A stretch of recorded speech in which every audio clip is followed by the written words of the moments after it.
in a very top secret location for a super special episode of Real Talk with Douglas Friedman and TOMER FRIDMAN. No relation? No relation. Unfortunately. Not yet. One has an E, one doesn't. And so, Douglas, you're here because we are working on a special project, but we're actually here to celebrate your new cookbook, Cooking in Marfa, and you're going to make a little cocktail with us today. I am. Thank you for having me. Well, thank you for joining the show. I mean, anything for a free drink in the morning. Exactly. And notice I'm wearing my Marfa, Texas hat. So before we get to Marfa, Texas, let me introduce you. You are a world-renowned fashion photographer, interiors photographer, celebrity photographer. You basically are a jack of all trades. And then you took your career and now you've transitioned, packed everything up, don't live in LA, don't live in New York anymore, but now you live in Marfa, Texas. Yeah, I moved to the West Texas desert about 3 years ago. Why? Have you been to Marfa, Texas? I have not. It's so hard to describe what it is about this place, but it is, there's something that's such a powerful draw for me that I just kind of gave everything else up and moved there. Have you been to Marfa, Texas? No, but I heard it's an amazing, like, creative. It is. There's an incredible art scene there, but, you know, with the art came, you know, recently came this incredible food scene and Okay. design scene. Okay. So, you know, following in Judd's footsteps now, you have this community of people that care about food, that care about drink, that care about design. Mm-hmm. And so that's kind of opened up all these other interests and doors there. It's just made it, like, it's just another layer of something to do. So it's like if downtown LA's food scene and Joshua Tree had a baby. Except Marfa, it's so much more complex. Really? I mean, it's everything from, you know, this incredible place called Wienertown that once a week, like just kind of turns out the most insane hot dogs you've ever imagined. I want to You go know, to Wienertown. Oh my God. I'm sure you've been there. But then everything up, you know, from Wienertown to, you know, to the Capri restaurant, which this book is about, which, you know, is a Michelin-starred chef, and it's, you know, the most kind of incredible, complex, you know, ingredients and combinations and ideas. I'm loving this. So you moved there, and then who inspired you to shoot the photos for this cookbook? Well, my dear friends Virginia Leberman and her husband Rocky Barnett. He's the chef and she's the owner, and so they opened this restaurant in Marfa a few years ago called the Capri, and I spent a lot of time at that bar. So you don't drink?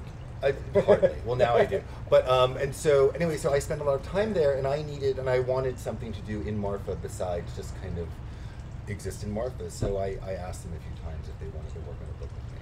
Wow. And eventually they caved in and they agreed, and we spent 2 years on this project. Wow. And Tomer actually introduced me to the book Yeah. when I said, I've "Oh, got we the should book. get It's Douglas." phenomenal. Thank you.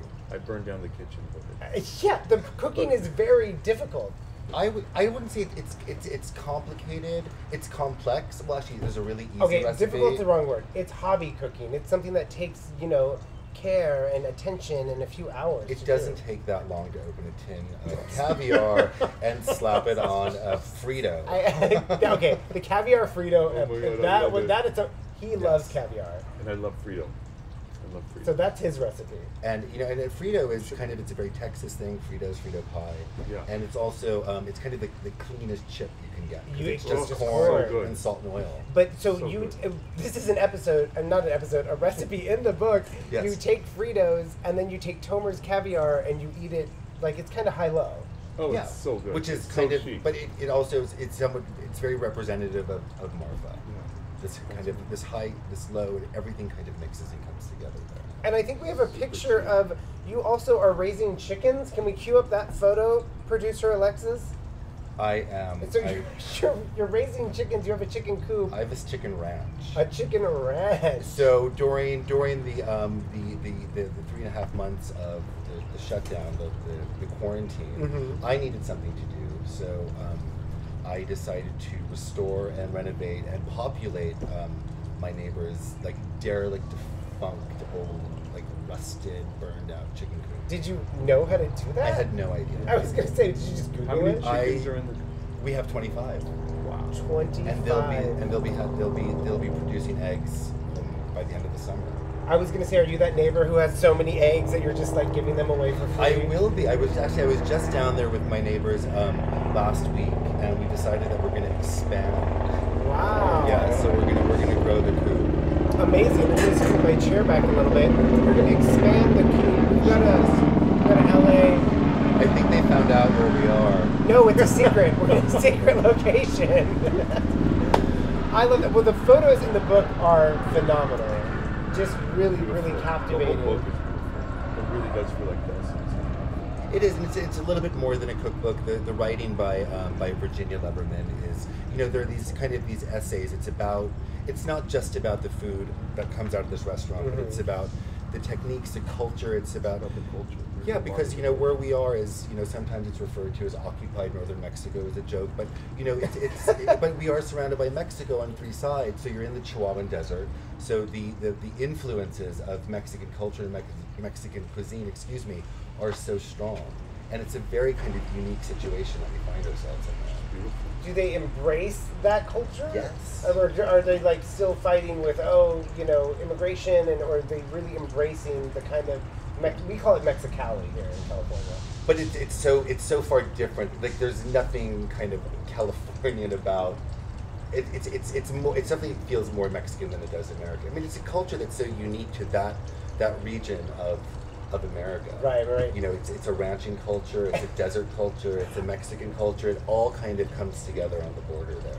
And I recently saw on your amazing Instagram, check it out, at Douglas Friedman, but it's actually The Fascinator. No, it was. It was. It's at Douglas No Friedman. longer? Yeah, it's now Douglas Friedman. It should be Douglas Friedman. But if you guys check out his Instagram, I saw that one of your celebrity friends, a Miss Stewart, came to visit you in Marfa. Did. What was that like? Did she love it? She had been there about 25 years ago to do a story for her magazine. Okay, so she was coming back. Okay. And I was nervous, like 3 months of abject fear, oh my God, Martha Stewart's coming to my home. And she stayed with you? Yeah, she stayed with me. And she was, Martha, you were the best house guest. She was the best house guest I've had. Really? Yeah, the kindest, she was the perfect house guest. Did you cook together? Or you cooked for her? We were all kind of the restaurants in Marfa are so incredible that, I would prepare breakfast. I know I really screwed up the coffee. I just did not have the right coffee. Is she particular about her coffee? She makes an amazing cappuccino. She makes an amazing cappuccino, and I don't know. What other friends have come to visit you in Marfa besides me and Tomer? We're coming next week. You guys are coming next week? Yeah. When things kind of get a little easier. I've had a lot of friends come down and visit. I mean, I think Martha's the one of note that is made. Were people dying when you brought her to Capri? There was a little bit of a jaw drop when she showed up anywhere in town. But she's so kind and so generous with her time, and gave it to her. It was great. I love her. It was great. Okay, well, let's transition. Now I'm going to show you pictures of your famous work, because you're not just Marfa. You actually have this illustrious career shooting amazing portraits that'll make people die. So I'm going to show you a portrait, and you're going to tell us the story behind the portrait. Okay. Okay? So here we go. I'm not going to look. Here, I could just probably show it to you guys. Here's the portrait. Very famous. The cover of New York Magazine with Hiliary Clinton. Tell me, Douglas Friedman, what's the story behind this photo? Is she really laughing? So it was, we were only given 10 minutes with Hillary to do 2 portraits. And she spent the first 4 minutes asking me questions about myself. I was like, and I couldn't stop answering her. But we spent a day at the State Department upstairs, setting up a set, and all of it took 18 hours to get everything kind of perfectly set and staged and brought upstairs with the set built. And then she came in and she was so lovely and so charming, and I got her to laugh. You got her to laugh. This is a real Hillary Clinton laugh. It's such a beautiful organic shot. Made by Douglas Friedman. Organic by Douglas. Organic. Yeah, that was authenticity. Yes. Worth all the work. By Hillary. Mm-hmm. And did you know it was going to be the cover? No, and actually originally we had shot that for Harper's Bazaar. And then this was an outtake that made it to New York Magazine. I love it. I love it. Okay, next photo. Very interesting. I don't know. I'm going to show it to you at the same time. Close your eyes so Tomer can see. Oh, wow. A very famous First Lady. Laura Bush. She was lovely. She was lovely. Also, Pre-Texas. And we had so much fun. And that was done at like 8 in the morning. Wow. This is a gorgeous, gorgeous shot. And again, it was one of those situations where I was only given like, 15 minutes to do a portrait of Laura Bush on the lawn and then up in the Lincoln bedroom. And fortunately, I'm friends with her daughters. So I called Barbara and I was like, hey, listen, I'm shooting your mom next week. It'll only be 10 minutes. And she's like, I'll take care of this. And then the editor of the magazine called the next day and was like, I don't know what happened, but we got an hour. He's like, that's perfect. That's a what you gorgeous just shot. Oh my God, she's such a beautiful, she's a lovely, lovely woman. and iconic with So the beautiful. So elegant with dogs. next photo. Thank you so much. I love that you just are pulling favorites. This one, I actually don't know who this is. That is, oh boy, that's Georgina Chapman. It's Georgina Chapman. But this photo, and this is why I chose it. It's how did you get this? What is she lying in? We made paper flowers. So we made a bed of paper flowers for her to kind of nest into. And you're on a ladder shooting down. Yes, and she is like one of the most beautiful. She's stunning. Gorgeous. And last one, another very famous interior designer, Kelly Wursler. Oh, Kelly, she's so fantastic. Tell us about the kids in this photo. Her kids. But were they always going to be a part of the shoot, or did you say let's put them in the shoot? I don't think they were always going to be a part of it. There was all of a sudden, it was like, how can we kind of take this? How can we just give this a little bit more a wink, a sense of humor? So and her kids were happy. I Her design love is this whimsical. photo. Yeah, There's well, always whimsy in her design, so that's such a beautiful shot. Do you She's stunning. do you prefer to shoot portraits? Like, should Tomer and I get into a shot Yes. today? You want to do On some the tasteful table. nudes? I want to be on the table. Nude on the table. You're so funny. Okay, so thank you for that. I love your Oh, career. you're It's great. too much to fit into this short episode of Real Talk, but you. I really we've admired you for so long. So great work. Your work speaks for itself. Thank you very much. Let's get on to drinking. Yes. Let's have a drink. Let's So do tell it. us what we're going to cook today. We're cooking. This is what Sorry, what we're mixing. No, this is cooking for me. Okay. This is a recipe from the book. It's called A Mexican in Paris. Ooh. And like many things that come out of Marfa, this was a recipe that was born out of necessity.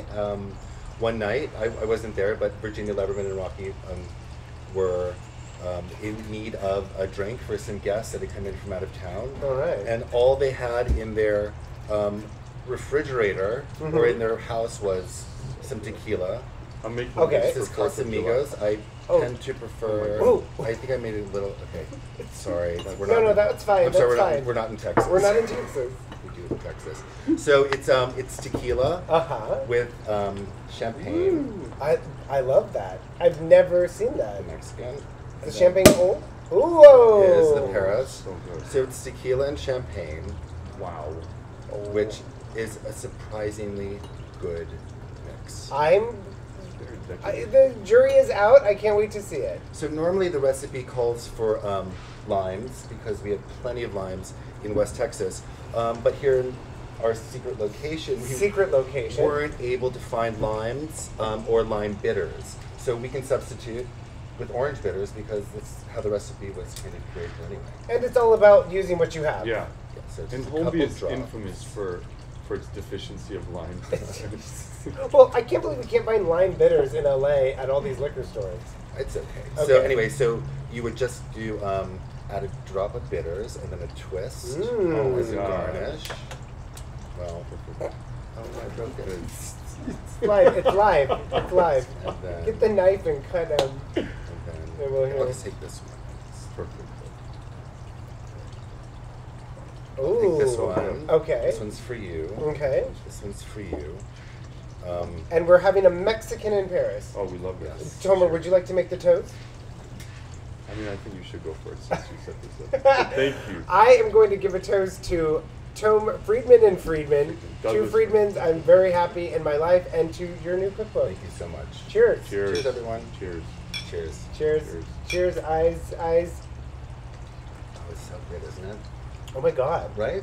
It kills that Wow. harshness of tequila I know, it's really nice. with the Wow. champagne. And there's that little bit of citrus that just makes it Oh go my down God, that much that's easier. I think I need more bitters. Would you like another? Mm. Absolutely. So they drink a lot This is in the Texas. best breakfast. This is my breakfast. It's Mine too. Yeah. Check it out. Cheers, Yeah, lunch. more, Cheers. more, Again. secret location. Mm. You guys, this was so much fun. Yes, but before we end, Yeah. we have to give one of your cookbooks away to the audience that is watching. Are we good? Wow. Okay, so Great. audience with Douglas Friedman, audience with the Society Group, and Tomer Friedman. If you guys can tell us the name of Douglas Friedman's chicken coop in Marfa, Texas, you will win a signed copy from Douglas Friedman.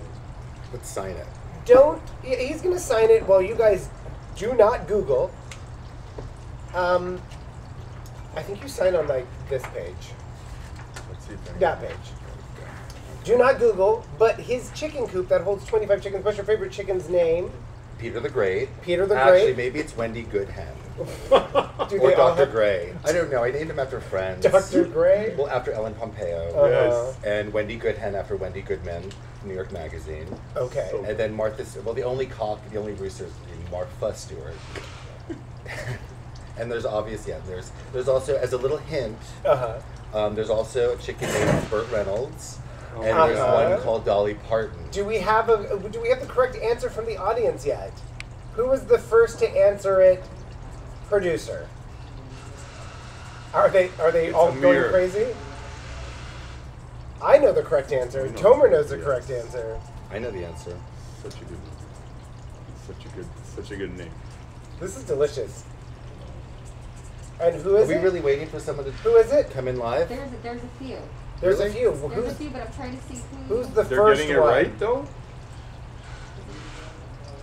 Oh, this is delicious. I know. And we've got to get back to work soon. Yeah, we've got to get back to work. now. Who's the winner? We're really announcing the winner right now after 30 seconds? How incredible. Well, because there's a delay, so it Alright. takes like 20 seconds for it to Okay. register, I but they're all logging in. And So good. the winner is the winner is Berluia Hurtada. Who? Love. So good. Berluia Hurtada. Cheers to Berluia that. Hurtada. Congratulations. Congratulations! You're getting a signed copy of Cooking in Marfa, which you guys can get on Amazon. Thank you so much, Douglas Friedman, from our secret location. Thank you, Tomer Friedman, No, for thank setting this all up. And you guys will see the project we're working on very soon. And once again, thanks for keeping it real talk. Thanks, everyone. Bye-bye. Have a good day. Bye.